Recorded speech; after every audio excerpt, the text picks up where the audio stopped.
This man was turned into a monster by a car accident. Not only were his organs replaced, but his body was turned into a piece of iron. Although he has saved his life for the time being, he can't even walk now because this body is too heavy. But the man didn't want to give up, and even decided to adapt to this body so that he could return to his own family. But no matter how much he tries, he can't take the first step. He was about to give up when his daughter's call came into his head. That was the first time she learned to walk. One more, Daddy. The man finally succeeded in taking the first step. The first thing he did was to find the doctor and go back to see his family, but the doctor told him the truth about the accident. He was not the only one in the accident, but also his wife and daughter, but only the man survived.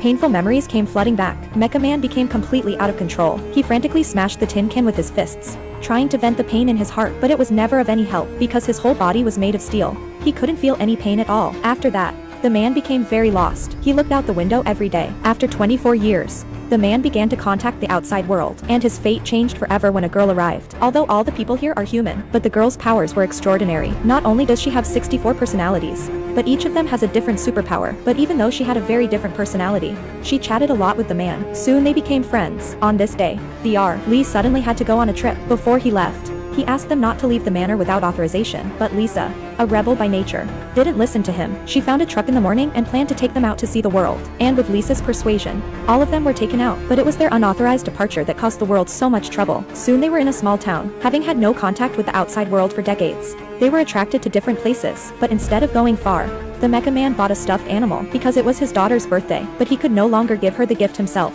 If you want your life back, why don't you just call her? Lisa thought his daughter was still alive, that she might be able to find her online, but the Mechs just took the phone away from her. He knew it was a long shot, and he didn't want to give himself any more hope. But then something happened. Their companion, Anna, suddenly lost control and turned into a puddle of flesh. And as it got bigger, the town was devastated. They're about to crash into the school bus in front of them. The mech stepped up to the plate. He puts his hands into the ground and tries to create a barrier with the floor to stop Anna from moving forward. And it's this action that brings Anna back to her senses.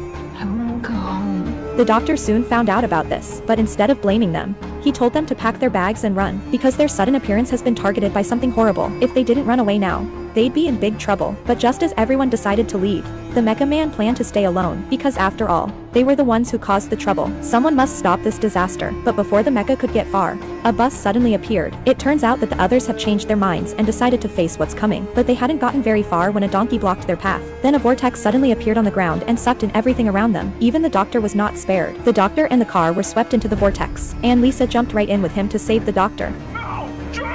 Soon the vortex stopped spinning. No one knew where they went, and because of the vortex, the town was devoid of life. It was like the end of the world. But soon things took a turn for the worse, because Lisa, who had jumped into the vortex, jumped out of the donkey's mouth.